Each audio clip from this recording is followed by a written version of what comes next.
So guys, a huge applause for Yash Rathi!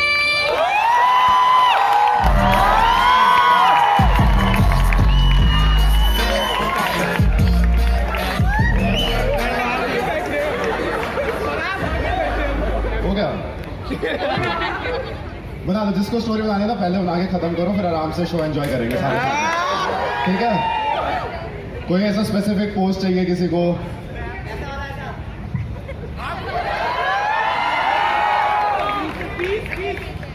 हाँ वही होता ही है। बना लिया सबने? वही है। 16 डिसलोकेट हुआ है कैसे? कबड्डी कैसे? कबड्डी कबड्डी? तू कबड्डी खेलता है? बहुत बढ़िया। क्या नाम है तेरा? क्या क्या क्या? आपको कैसे पता? ज्यादा नजरें रख रहे हो? पढ़ाई लिखाई पे ध्यान दे लो भाई। जानते तो उसे? हाँ हाँ या ना? ये क्या होता है कि कहोगे तो जान लेंगे? आपको कैसे पता है सारे स्पोर्ट्स खेलता है? बैचमेट है? बाय एनी चांस पसंद है आपको ये? इतने बुरे तरीके से ना बोलने की जरूरत नहीं थी। बॉयफ्रेंड बुरा मान जाएगा तो सपने देखने बंद कर देना।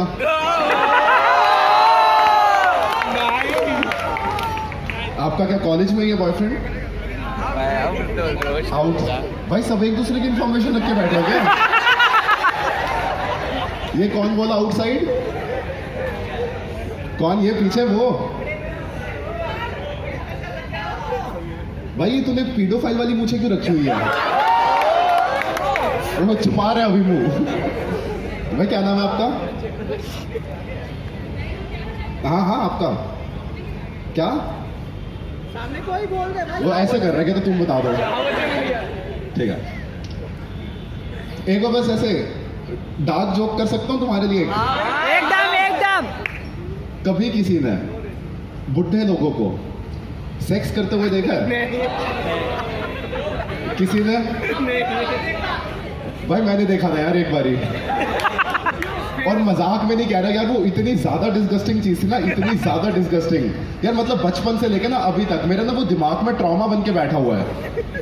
बट इन ऑल फेयरनेस दादा ने बोला था कि बेटा पीछे मत मुड़ना।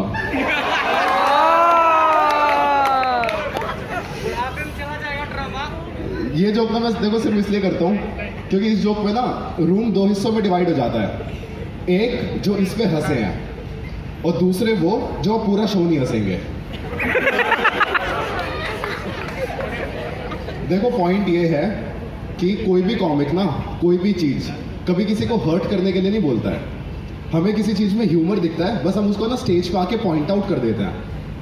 लेकिन लोग नहीं समझते यार ये बात। लोग पता है क्या करते हैं? पूरे जोक में से, पूरे सेंटेंस में से, पूरे सेट में से रिकॉर्डिंग। वो कहते हैं ना कि अगर तुम कुछ अच्छा नहीं कर सकते तो कुछ बुरा भी मत करो। तो मेरे से स्कूल में पढ़ाई नहीं होती थी, लेकिन मैंने ना पूरी स्कूल लाइफ कभी भी किसी के साथ बदतमीजी भी नहीं करी है। मतलब मेरे पूरे स्कूल करियर में ना सिर्फ एक ऐसा इंसिडेंट था जिसको तुम शायद बदतमीजी बोल सकते हो, और वो भी मतलब ऐसे कॉन्ट्रोवर्शियल है, 50-50। मतलब मैंने ना अपनी स्कूल की नर्स को बहन की लौड़ी बोल दिया था। देखो कौन सा स्कूल था? मेरे को पता है कि बिना कॉन्टेक्स्ट के कितना गलत साउंड करता है, लेकिन मैं एक बार तुम्हें बस कॉन्टेक्स्ट देता हूँ, उसके बाद तुम डिसाइड करना सही करा या गलत। तुम में से बहुत लोग एग्री करोगे कि सही करा बोल के। मैं बताता हूँ मैंने उसको बहन की लौड़ी क्यों बोला था। मैं ना 12 साल का था और मेरे को ना एक बहुत फुद्दू सा शौक चढ़ा था पंजे लगाने का। मत पूछना क्यों, बस अच्छा लगता था। तो एक दिन ना मैं स्कूल में पंजा लगा रहा था और मेरा हाथ है ना यहाँ तक आ गया। मैं ऑलमोस्ट जीतने वाला था, एकदम से मेरा हाथ सुन्न हुआ, ये वाला हिस्सा तो यहीं रह गया और ये वाला मुड़ के यहां चला गया। मेरा हाथ ऐसे दो हिस्सों में हो रखा है। तुमने कभी भैंगे लोग देखे हैं? एक आंख इधर एक आंख इधर। मेरा हाथ भैंगा हो रखा था। One of the worst cases of fractures. ये फ्रैक्चर इतना एविडेंट था ना कि अंधे को दिख जाए। हमारे स्कूल में नीचे मेडिकल रूम था और उनके ना हर चीज के दो इलाज थे कि या तो क्रोसिन खा लो, उससे ठीक नहीं हो रहा तो ग्लूकोज पी लो। भाई हमारे स्कूल में जब लॉन्डो को पता लगा कि असेंबली में बेहोश होने पे ये ग्लूकोज पिलाते हैं, भाई 40-40 लौंडे बेहोश हो रहे थे, फिर आराम से ग्लूकोज पी के वहां 1-1 घंटा सो रहे हैं। तो मैं ऐसा हाथ लेके गया नीचे मेडिकल रूम में, वहां पे एक केरला की नर्स थी, मतलब केरला बोल दिया, नर्स बोलने की तो जरूरत ही नहीं है। मैं गया ऐसा हाथ लेके मेडिकल रूम में, वहां पे एक मल्लू आंटी थी। और देखो बात ऐसी है कि अगर तुम पढ़ लिख के किसी स्कूल में नर्स बन रहे हो तो उसका ना एक ही मतलब है कि तुम ना पढ़ाई लिखाई में अच्छे नहीं थे। क्योंकि भाई तू सोच कि तेरे सामने कोई ऐसा हाथ लेके आ रहा है, तेरा पहला रिएक्शन क्या होगा कि भाई हाथ को क्या हुआ, है ना। मेरी नर्स का पहला रिएक्शन था कि बेटा 15 मिनट बैठो, खाना खा रही हूं। मैंने कहा तू नर्स है या एसबीआई की एम्प्लॉई है। देखो मैं उसको इस पॉइंट पे भी बहन की लौड़ी बोल सकता था, लेकिन मैं बदतमीज नहीं हूं। मैं चुपचाप शरीफ बच्चों की तरह उसके सामने 15 मिनट ऐसे बैठा हुआ हूं। मैंने उसको 15 मिनट हाथ से चावल खाते हुए देखा है, उसके यहां तक करीब बहरी थी। उसने अपना खाना वाना खत्म करा, खाना खत्म करके तो मेरे पास आई, आगे कहती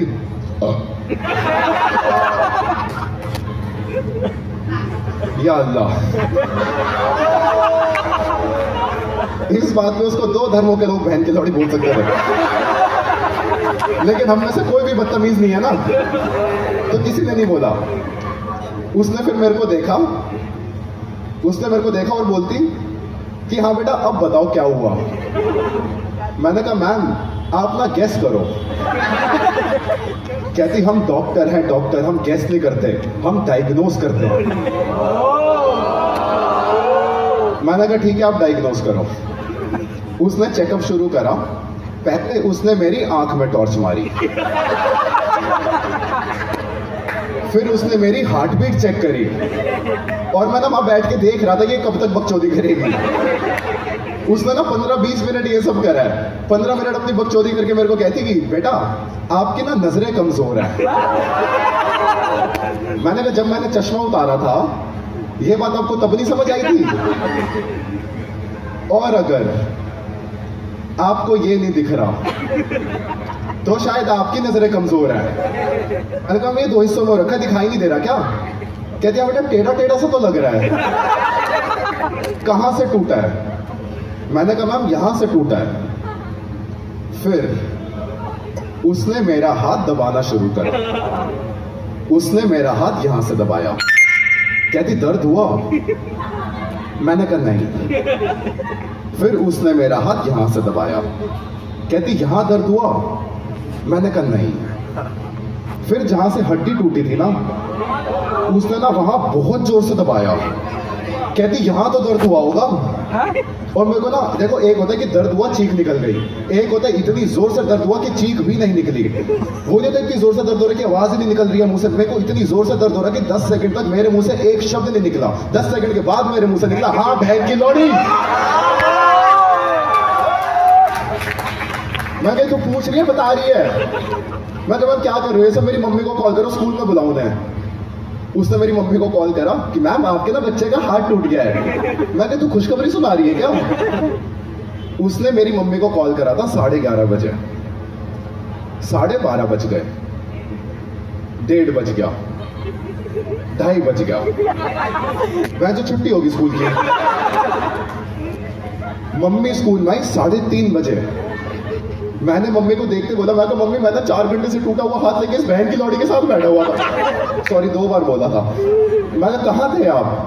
कहती बेटा मेरी ना किटी पार्टी चल रही थी। मैंने फिर वापस नर्स की तरफ देखा, मैंने कहा मैम अब हुआ दर्द। देखो मैंने गलत करा कुछ गाली देके? अगर कोई तुम्हारी हड्डी टूटी हड्डी दबा के मुंह से गाली तो खुद ही निकलेगी ना। लेकिन मैं नहीं चाहता था ना कि स्कूल में मेरे को इस वजह से याद रखा जाए। कौन चाहेगा ऐसी पहचान बनाना? तो मैं जब 12th में आ गया था मेरे को ये लगता था भाई कुछ तो करना अपनी रेपुटेशन ठीक करने के लिए। और देखो बात ऐसे कि अगर स्कूल में हीरो बनना है ना तो तुम कभी पढ़ लिख के नहीं बन सकते। स्कूल में हीरो बनने के लिए ना कुछ तो कांड करना पड़ता है। तो मैं अपने दो दोस्तों के साथ बैठ के डिस्कस कर रहा था कि क्या कर सकता है। मैं वैभव और वैभव मतलब रोल नंबर से बिठाते थे, यही दोस्त बने थे यार मेरे। तो हमने ना फिर अपना एक को-ऑप मिशन बनाया कि हम स्कूल में पटाखा फोड़ेंगे, और हमने ना आपस में रोल्स डिस्ट्रीब्यूट कर लिए थे। वैभव नंदा का काम था कि वो पटाखा लेके आएगा, मेरा काम था कि मैं माचिस लेके आऊंगा, वैभव कुमार का काम था कि वो पटाखा फोड़ने का गांड में दम लेके आएगा। तुम देख रहे हो कितना अच्छा डिस्ट्रीब्यूशन ऑफ रोल्स है। एक का काम वेपनरी, एक का काम एम्यूनिशन, एक का काम एग्जीक्यूशन। ऑलमोस्ट परफेक्ट मिशन था ये। अगले दिन स्कूल आने से जब मैं घर से निकल रहा था, मैंने मम्मी को बोला, मैं तो मम्मी माचिस देना। कहती क्या करना है? मैं तो स्कूल में ना पटाखा फोड़ना है। कहती ये ना अगरबत्ती भी लेके जा, ये पटाखा ना अगरबत्ती के पीछे बांध दियो, अगरबत्ती को जलाइयो, अगरबत्ती धीरे धीरे जलेगी, पटाखा लेट फटेगा, तू ना पकड़ा नहीं जाएगा।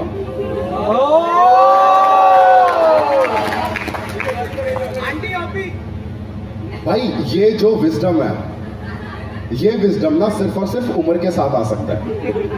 हमारे ग्रुप में ना ये उम्र मिसिंग थी, तो ये विजडम भी मिसिंग था। तो मम्मी ने हमारा को-ऑप ज्वाइन कर दिया। अब ये ट्रूली परफेक्ट मिशन था। हम स्कूल में गए, स्कूल में जाके हमने डीब्रीफिंग सेशन रखा। तो उसमें पता लगा कि वैभव नंदा पटाखा लेके आया है, मैं माचिस और अगरबत्ती लाया हूं, वैभव कुमार गांड में दम लाना भूल गया। उसने ना लास्ट मोमेंट में मना कर दिया कि भाई मैं नहीं फोड़ रहा, और हम उसको फोर्स भी नहीं करना चाहते थे क्योंकि वैभव कुमार पढ़ाई में बहुत अच्छा था। वो पटाखा फोड़ता, पकड़ा जाता, सस्पेंड हो जाता, उसका करियर खराब हो जाता। अपना क्या है, छुट्टी समझ लेंगे। मैंने कहा ये काम मैं करूंगा। तो जैसे लंच ब्रेक हुआ, मैंने पटाखा दिया, माचिस ली, अगरबत्ती ली, मैं भागता हुआ वॉशरूम में गया। तो हमारे वॉशरूम में ना यूरिनल्स बने हुए थे। तो जो आखिरी वाला यूरिनल था ना, वो टूटा हुआ था, तो उधर छेद हो रखा था। मतलब ऐसे जमीन पे नहीं, दीवार पे, तो सुसु में हाथ नहीं डाल रहा मैं, दीवार में छेद हो रखा था। मैंने उसमें पटाखा रखा, उसके आगे अगरबत्ती लगाई, मैं जलाया और मैं वॉशरूम से बाहर निकल गया। अब जब तुम एक इतने इंपॉर्टेंट मिशन पे हो और उस मिशन में तुम अपना टास्क पूरा कर चुके हो और अब रिजल्ट का वेट कर रहे हो, तो ये जो बीच वाला टाइम होता है ना, ये बहुत स्ट्रेसफुल होता है। तो वो स्ट्रेस ना मेरे को 5 मिनट में फील होने लग गया था कि यार अभी तक क्यों नहीं फटा, अभी तक क्यों नहीं फटा, अभी तक क्यों नहीं फटा। और फिर मैंने खुद को काम डाउन करा। मैंने कहा नहीं भाई, अगरबत्ती है, जलने में टाइम लगता है, फट जाएगा। 5 मिनट और हो गए, अभी तक नहीं फटा। मैंने कहा कोई इस पे मूद के तो नहीं चला गया। लंच ब्रेक ना ऑलमोस्ट खत्म ही होने वाला था, अभी तक पटाखा नहीं फटा। मैंने कहा कि मैं ना एक बार जाके चेक कर लेता हूँ। ये देखो, ये तुम्हें ऑलरेडी पता है कि क्या होने वाला है। मेरे में नहीं था उतना दिमाग। मैं वॉशरूम में गया, आखिरी वाले यूरिनल में तो पटाखा लगा हुआ है, बाकी पूरा वॉशरूम खाली है। पटाखे के जस्ट बाजू में छोटा सा बच्चा सुसु कर रहा है, दिख रहा है वो पटाखा चलता हुआ, दिख भी जरा, स्मेल तो आ जाती है ना पटाखे की। मैंने पटाखे की तरफ देखा, पटाखा सुलगना शुरू हो गया था। और जब पटाखा सुलगना शुरू होता है ना, तो सुलगने से फटने तक एट मैक्स 2 से 3 सेकंड का टाइम होता है। बस इतना ही टाइम इस बच्चे के पास भी था।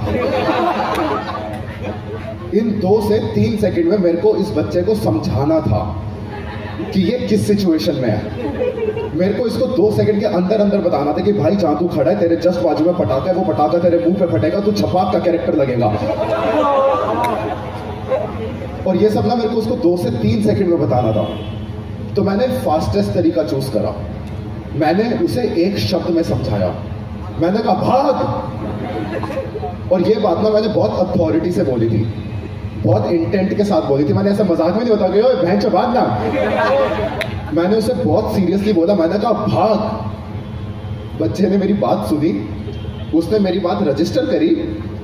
रजिस्टर करने के बाद उसने मेरे को बोला क्यों। उसे आधे सेकंड के अंदर क्यों का जवाब मिला है। उसने बोला क्यों। भाई सारा सुसु उसके ऊपर। वो ना पीछे ऐसे करके पलटा है।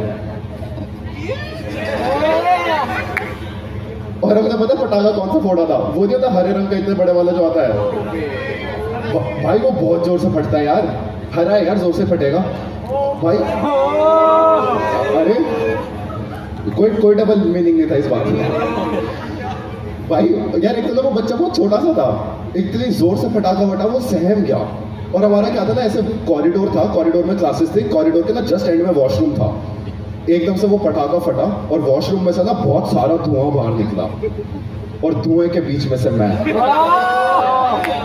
हाथ में बच्चा पकड़ा हुआ है, सामने से सारे बच्चे ऊ करते हुए आ रहे हैं। भाई तुम समझ पा रहे हो ये कितनी ज्यादा बैड-एस मोमेंट है। पीछे से धुआं निकल रहा है, मैं स्लो मोशन में वॉक कर रहा हूँ, हाथ में बच्चा, उसकी लुल्ली अभी भी बाहर निकली हुई है,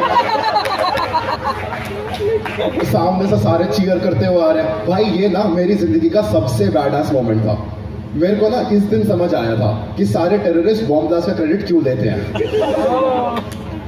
उस दिन मेरे को एक और चीज समझ आई थी कि स्कूल में ये जो कैमरे लगे हैं ये काम तो करते हैं, क्योंकि 5 मिनट के अंदर पीटी टीचर मेरे पास आके कहती, यश पटाखा तुमने फोड़ा है?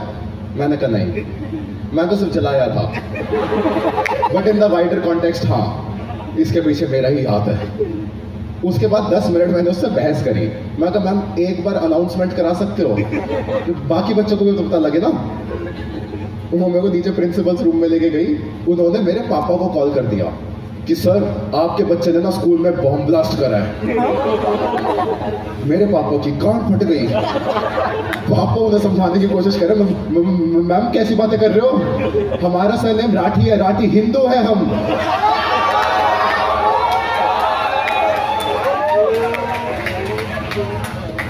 उन्होंने पहले तो फोन काटा कि यार कैसा आदमी है। इतने में पापा ने मम्मी को कॉल कर दिया कि यार यश के स्कूल वाले क्या कह रहे हैं, इसने स्कूल में बॉम्ब ब्लास्ट करा है। मम्मी कहती बॉम्ब ब्लास्ट नहीं करा, पटाखा फोड़ा है। पापा कहते चलो शुक्र है, अब तो स्टेक्स कम हो गए ना। उन्होंने फिर मम्मी को स्कूल में बुला लिया। मम्मी स्कूल में 4 घंटा लेट आई। कोई रीजन गेस करना चाहेगा? सो गई थी। मम्मी स्कूल में आई, स्कूल में आके ना रोने लग गई कि मेरा बच्चा तो ऐसा कर ही नहीं सकता। और प्रिंसिपल मेरे को धमका रही है, यश तुम्हें खुद के ऊपर शर्म आनी चाहिए, तुम्हारी मम्मी को यकीन नहीं हो रहा कि उनका बच्चा इतना गंदा है। और मैं दिमाग में सोच रहा हूँ, मैं तो सुबह अगरबत्ती दिया इन्होंने, ये इन्हीं का ही आइडिया था, यही थे हमारे प्रोफेसर। पकड़ा गया हूँ इनकी वजह से पकड़ा गया, वरना मेरा प्लान था चला के खिड़की से फेंक दूंगा। अब पकड़ लो, बहन चो किसको पकड़ोगे? इतनी जल्दी कौन गिव अप करता है यार अपने बच्चे पे। ये तो है मेरी मम्मी। मेरे पापा और अजीब है। मेरे पापा ना यार उन अंकलों में से हैं, वो नहीं होता जो सुबह कुछ ज्यादा ही जल्दी उठते हैं। यार मेरे पापा सुबह इतनी जल्दी उठता है कि सुबह सुबह सूर्य उनको नमस्कार करता है। हर रोज सुबह ना 4 बजे उठ जाते हैं। और हमारे घर के ना जस्ट बाजू में मस्जिद है, तो सुबह 4 बजे वहां अजान चलने लग जाते हैं। हर रोज मेरे को धमका रहे इस बात पे, यार ये सब क्या चल रहा है, मैं क्या करूं इसमें? सोनू निगम कुछ नहीं कर पाया। तो पापा उनको कंपटीशन देने के लिए घर में जोर से हनुमान चालीसा चला देते हैं। अब वहां जोर जोर से अजान चल रही है, यहाँ जोर जोर से हनुमान चालीसा चल रही है, बीच में गान मेरी मारी जा रही है। देश की भी तो यही हालत है ना।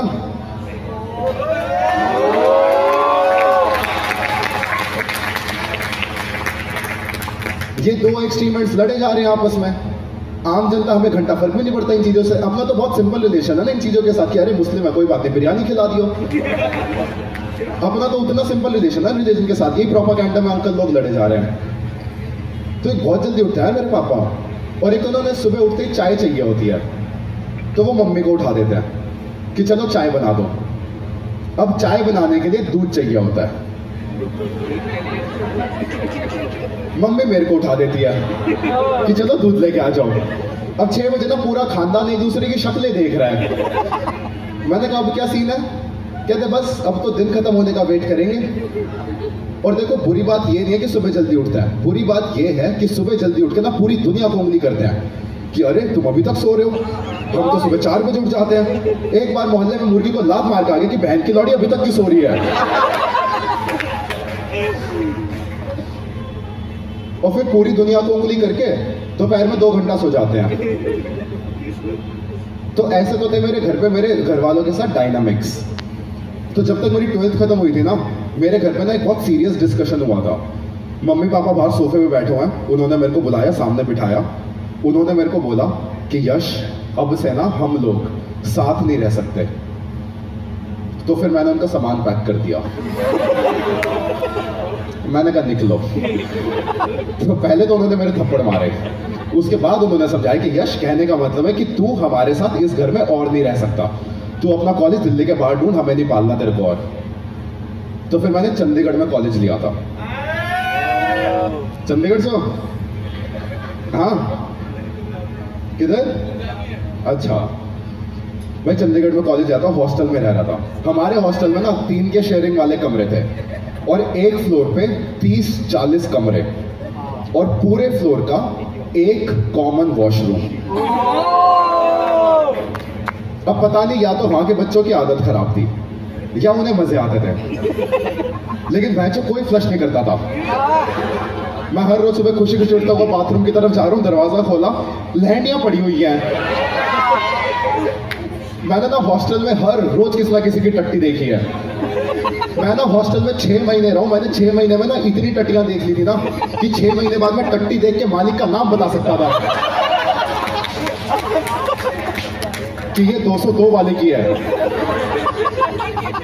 भिंडी उसी ने खाई थी।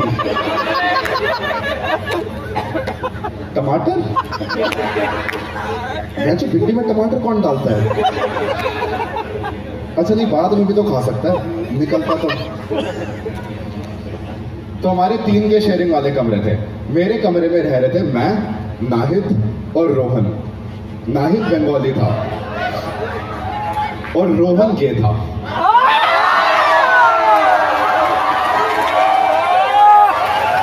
ये कौन सा इंसाइड है? किसी गे आदमी के साथ ये पहला इंटरेक्शन था और नाहिद का बहुत ऑकवर्ड हो रहा है। वो ना पूरा ऐसा चक्कर होकर लेटा हुआ है, तो मेरे को तो समझ गया इसके दिमाग में क्या चल रहा है। तो जैसे रोहन का मेरे के बाहर गया ना, मैंने नाइट को लगा कि तुम चद्दर रोटी क्यों लेटा है? क्या था भाई, वो है। मैंने भाई वो क्या होता है? क्या था भाई, भाईला है। मैंने कहा मतलब क्या था भाई, तो गे है। मैंने तो लोगों को दिक्कत है गे लोगों से, और तुम ना किसी भी कॉन्टेक्स्ट में क्वेश्चन पूछ लो कि गे लोगों से कोई प्रॉब्लम है क्या, सबका जवाब सेम होता है। कहता भाई देख, मेरे को ना गे लोगों से दिक्कत तो कुछ नहीं है, लेकिन अगर उसे मेरे से प्यार हो गया तो मैंने नाइट टाइम को अपना तेरे घर वालों से देखो, घर वालों से चलने में रास्ता भेजा है प्यार तो मेरे दिमाग से। और इस वजह से तो लड़का और लड़की को भी दोस्त होना चाहिए, क्योंकि किसी ना किसी को तो प्यार हो सकता है ना। और तीसरी बात ये कि वो गे है, इसका मतलब ये थोड़ा है कि वो तो सब जबरदस्ती करेगा। वो मुंबई से है, दिल्ली से नहीं। और इनको ना मेरे दिल्ली के लोगों को समझ नहीं आता। दिल्ली के लौटे लड़ने से पहले ना 10 बार पूछते हैं, लड़ेगा सेक्स करने से पहले पूछ लिया, नाम खराब कर रखा है। हाँ, कुछ भी हो सकता है। तो नाहिद मेरे को कहता भाई तेरी फट नहीं रही क्या? मैंने कहा तू पागल है, मैंने कहा तू फायदा सोच, वो वाला फायदा नहीं। मैंने देख, रोहन गे है और इंडिया होमोफोबिक, तो इसके जितने दोस्त बनने वाले ना सिर्फ लड़कियां, और उसके थ्रू हमारी। ये बात सुन के नाहिद फाइनली थोड़ा रिलैक्स हुआ, उसने अपनी चक्कर उतारी, इतने में रोहन वापस आ गया। तो मैं ऐसे मजे लेने के लिए रोहन को बोला करो कि नाहिद को ना जैसे डर लग रहा है, नाहिद को लग रहा है कि कहीं तेरे को इससे प्यार ना हो जाए। रोहन नाहिद के पास गया, कहता Nahid don't worry, you are not my type. Nahid का मुंह लटक गया। नाहिद खड़ा हुआ, कहता देख रोहन, मैं नहीं चाहता हमारे बीच में कभी कुछ हो, पर कमी क्या है मेरे में? रोहन ने पहले 2 मिनट तो सोचा कि कमियां गिनवानी चाहिए या नहीं। 2 मिनट रोहन लगा गिनवा लेते हैं। कहता देख भाई तेरी हाइट बहुत छोटी, तेरी शक्ल बेची है, दूसरा मेरे साथ ना भूल भुलैया में रास्ता गया था। और एक तो मैं तुम्हें नाहिद का बता दूं, नाहिद ना उन लौंडों में सदा बोले थे इतनी सी हाइट के लौंडे 5.5 फुट के, जो कुछ ज्यादा ही अकड़ में रहते हैं। एक तो ना इतने हाइट के लौंडों को लगता है कि अगर हम अकड़ में रहेंगे तो शायद हमारी हाइट पर नजर नहीं जाएगी, और हम सब जानते हैं ऐसे बंदे को। और इनका ना होता कुछ नहीं, बिल्कुल फुट के सड़क पर जैसे। हाँ, मतलब ऐसे लोगों को ना थप्पड़ मारने में डर लगता है कि नहीं भैंसों बहुत चला जाए। और नाहिद इसको ना क्लास में लड़की पसंद थी, सिमरन। सिमरन सरदारनी थी और बहुत सुंदर, और नाहिद से 2 विधान लंबी। ये लोग जब गले मिलते थे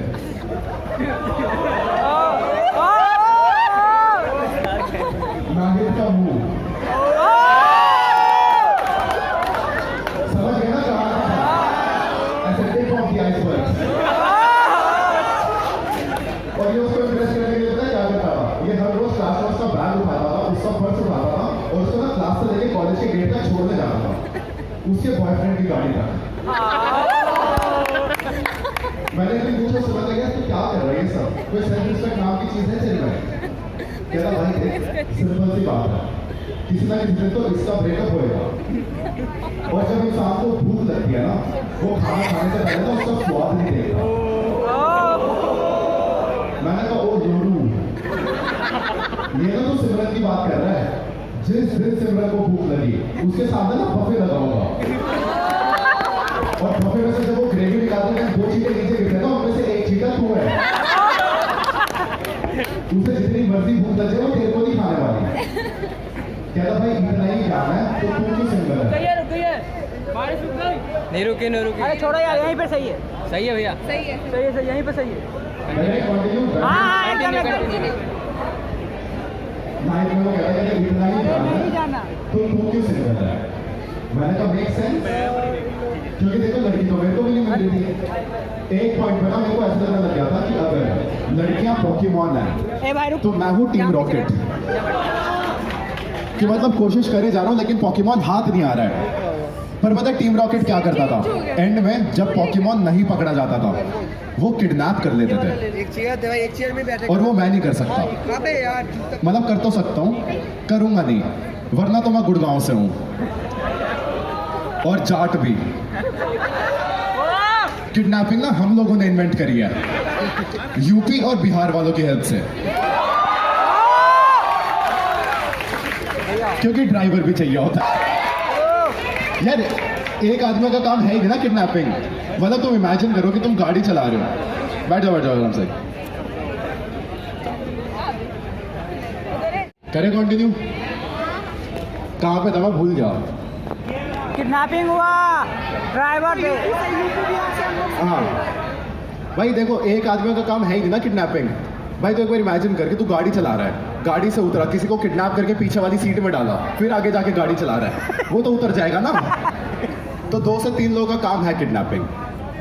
पर एनीवेज, अब एज एक्सपेक्टेड रोहन के जितनी दोस्त बन रही थी ना, सारी लड़कियां।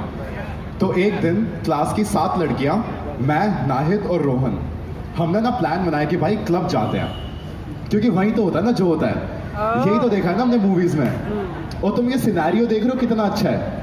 रोहन को लड़की चाहिए नहीं, नाहिद को तो मिलेगी नहीं, तो बेस्ट चांसेस ना मेरे ही थे। उस दिन सब बहुत अच्छे से तैयार हो रहे थे। वो पहला दिन था जब नाहिद ने वैसलीन अपने मुंह पे लगाई थी। भाई इसका ऐसा रिएक्शन है, वैसलीन मुंह पे भी लगाते हैं? मैं इतने टाइम से गलत जगह लगा रहा था।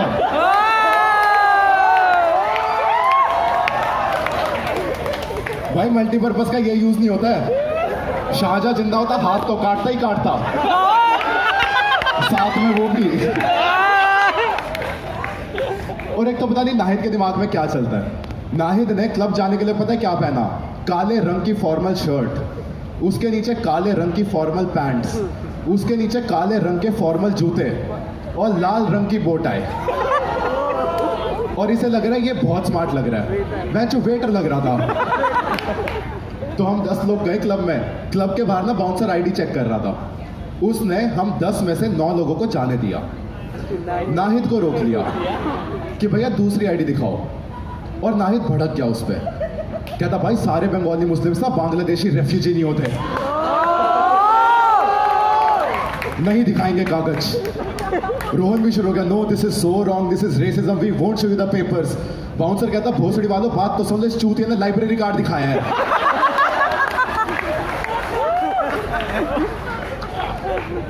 हमने फाइनली उसकी आईडी दिखाई। हम क्लब के अंदर गए। यार हमें ना पहली बार क्लब जा रहे थे, अपने को पता ही नहीं करना क्या होता है। बस हम ऐसे ना आराम से बार काउंटर पे हाथ रख के खड़े हुए हैं, देख रहे हैं कौन क्या कर रहा है। तो सामने एक बहुत सुंदर सी लड़की बैठी हुई थी और उसके साथ उसका बहुत डिजर्विंग सा बॉयफ्रेंड। वो नहीं होता दो लोग जो साथ में अच्छे लगते हैं, मतलब बहुत सुंदर लड़की और लड़का भी हट्टा गट्टा, ऐसे टी शर्ट में से नसें दिख रही थी। और यार ये ना वो वाली सुंदर लड़की थी जिनको पता होता है ना कि वो सुंदर है, तो वो जो मुंह पे घमंड आता है, और ये ना डिजर्व भी करती थी। मतलब इसने ना इतना अच्छा मेकअप करा हुआ था कि सारी शेड्स इतने परफेक्टली ब्लेंड हो रही हैं। इसका ब्लश लग रहा था, ऐसा लग रहा था कि थप्पड़ खा के आई है। अभी जैसे बोलना नहीं चाहिए, लेकिन मैम ने जो मेकअप करा हुआ है,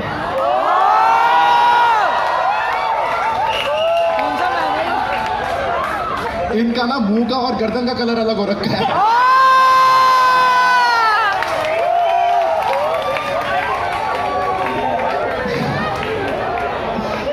ये ना ऐसे लग रहा है कि इन्होंने ना मछली के ऊपर दूध पी लिया, लेकिन सिर्फ इतने में असर हुआ है। I am just being serious.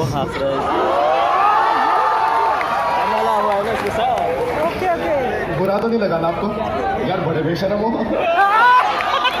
इतने में तो लगना चाहिए था। चलो सीरियस बात हो गई, जोक्स बात। मार ले लाइन। तेरे को क्या लग रहा है, तूने सटल तरीके से बोला है?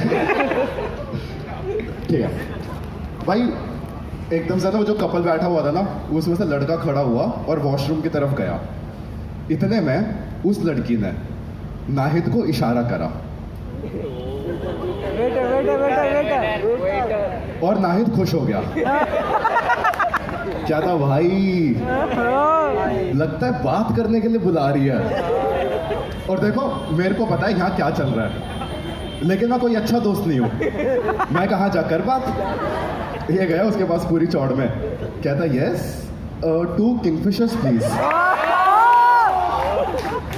नाहिद वापस आया, क्या था भाई, एक एक ना बियर पीने को बोल रही है।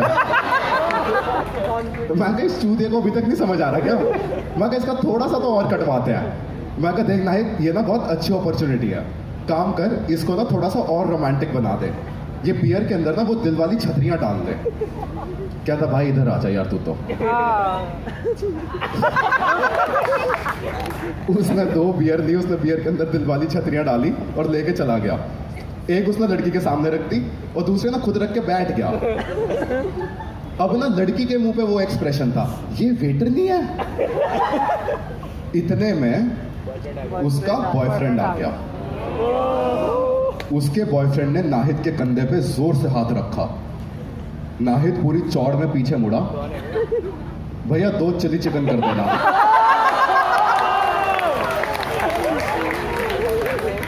भाई उसका बॉयफ्रेंड ना इतना हट्टा कट्टा था, वो ना नाहिद को ऐसे उठा सकता था, लेकिन उसने ना बहुत प्यार से समझाने की कोशिश करी। उसने ना नाहिद को बहुत प्यार से समझाया कि bro there must be some misunderstanding, she must have mistaken you for a waiter. Nahid कहता ओ, और वो बस ना वहां से खड़ा हो गया। उसने तो अपनी वो बियर में से दिल वाली छतरियां निकाल ली और वापस बार की तरफ आ गया। अब ना यार मेरे को भी बुरा लगने लग गया था कि मतलब दोस्त का इतना नहीं कटवाना चाहिए। मैंने एकदम से नाहिद की तरफ देखा, हंस रहा है। मैं कहा क्या हुआ? क्या था भाई, इनकी ना बियर में थूक के आया हूँ। Thank you guys, that has been my time. You have been a very lovely audience. I don't know.